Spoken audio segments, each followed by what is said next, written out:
मेरे प्यारे देशवासियों, नमस्कार। आज मन की बात का 100वां एपिसोड है। मुझे आप सबकी हजारों चिट्ठियां मिली हैं, लाखों संदेश मिले हैं और मैंने कोशिश की है कि ज्यादा से ज्यादा चिट्ठियों को पढ़ पाऊं, देख पाऊं, संदेशों को जरा समझने की कोशिश करूं। आपके पत्र पढ़ते हुए कई बार मैं भावुक हुआ, भावनाओं से भर गया, भावनाओं में बह गया और खुद को फिर संभाल भी लिया। आपने मुझे मन की बात के 100वें एपिसोड पर बधाई दी है, लेकिन मैं सच्चे दिल से कहता हूं, दरअसल बधाई के पात्र तो आप सभी मन की बात के श्रोता है, हमारे देशवासी हैं। मन की बात कोटि कोटि भारतीयों के मन की बात है, उनकी भावनाओं का प्रकटीकरण है। साथियों, 3 अक्टूबर 2014 विजयादशमी का वो पर्व था और हम सब ने मिलकर विजयादशमी के दिन मन की बात की यात्रा शुरू की थी। विजयादशमी यानी बुराई पर अच्छाई की जीत का पर्व। मन की बात भी देशवासियों की अच्छाइयों का, सकारात्मकता का एक अनोखा पर्व बन गया है। एक ऐसा पर्व जो हर महीने आता है, जिसका इंतजार हम सभी को होता है। हम इसमें पॉजिटिविटी को सेलिब्रेट करते हैं, हम इसमें पीपल्स पार्टिसिपेशन को भी सेलिब्रेट करते हैं। कई बार यकीन नहीं होता कि मन की बात को इतने महीने और इतने साल गुजर गए।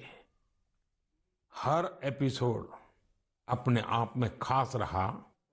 हर बार नए उदाहरणों की नवीनता, हर बार देशवासियों की नई सफलताओं का विस्तार। मन की बात में पूरे देश के कोने कोने से लोग जुड़े, हर आयु वर्ग के लोग जुड़े।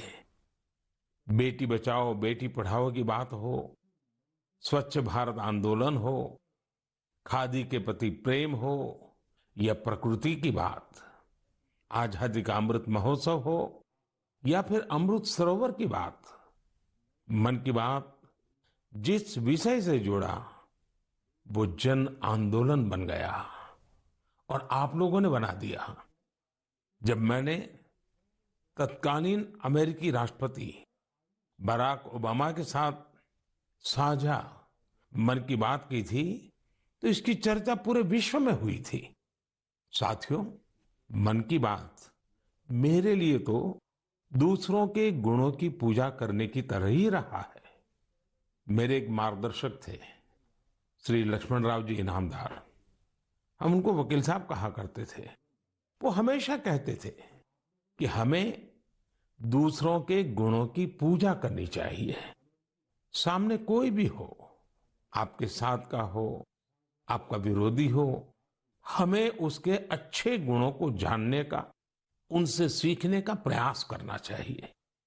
उनकी इस बात ने मुझे हमेशा प्रेरणा दी है। मन की बात दूसरों के गुणों से सीखने का बहुत बड़ा माध्यम बन गई है। मेरे प्यारे देशवासियों, इस कार्यक्रम ने मुझे कभी भी आपसे दूर नहीं होने दिया। मुझे याद है, जब मैं गुजरात का मुख्यमंत्री था तो वहां सामान्य जन से मिलना जुलना स्वाभाविक रूप से हो ही जाता था। मुख्यमंत्री का कामकाज और कार्यकाल ऐसा ही होता है, मिलने जुलने के अवसर बहुत मिलते रहते हैं। लेकिन 2014 में दिल्ली आने के बाद मैंने पाया कि यहां का जीवन तो बहुत ही अलग है।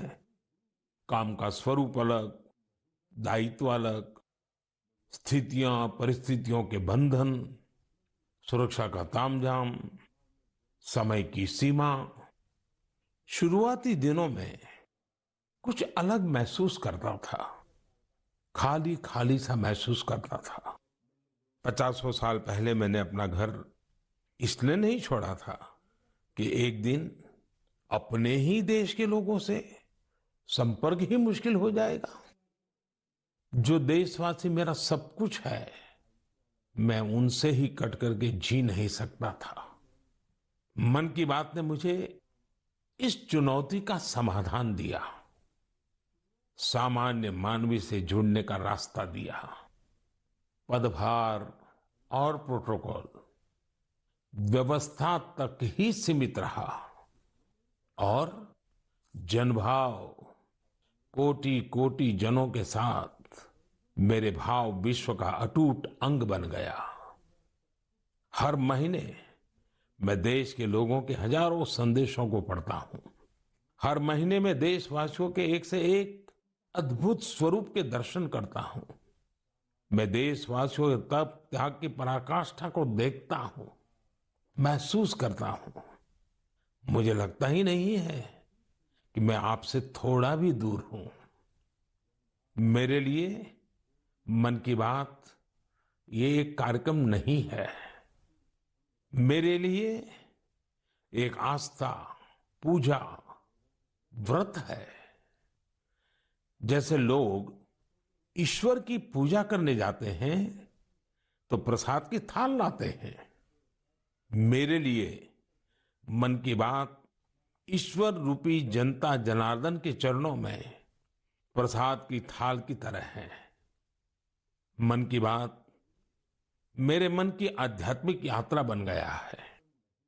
मन की बात स्व से समष्टि की यात्रा है। मन की बात अहम से वयम की यात्रा है। यह तो मैं नहीं तू ही इसकी संस्कार साधना है। आप कल्पना करिए, मेरा कोई देशवासी 40-40 साल से निर्जन पहाड़ी और बंजर जमीन पर पेड़ लगा रहा है। कितने ही लोग 30-30 साल से जल संरक्षण के लिए बावड़ियां और तालाब बना रहे हैं, उसकी साफ सफाई कर रहे हैं। कोई 25-30 साल से निर्धन बच्चों को पढ़ा रहा है, कोई गरीबों की इलाज में मदद कर रहा है। कितनी ही बार मन की बात में इनका जिक्र करते हुए मैं भावुक हो गया हूं। आकाशवाणी के साथियों को कितनी ही बार इसे फिर से रिकॉर्ड करना पड़ा है। आज पिछला कितना ही कुछ आंखों के सामने आए जा रहा है। देशवासियों के इन प्रयासों ने मुझे लगातार खुद को खपाने की प्रेरणा दी है।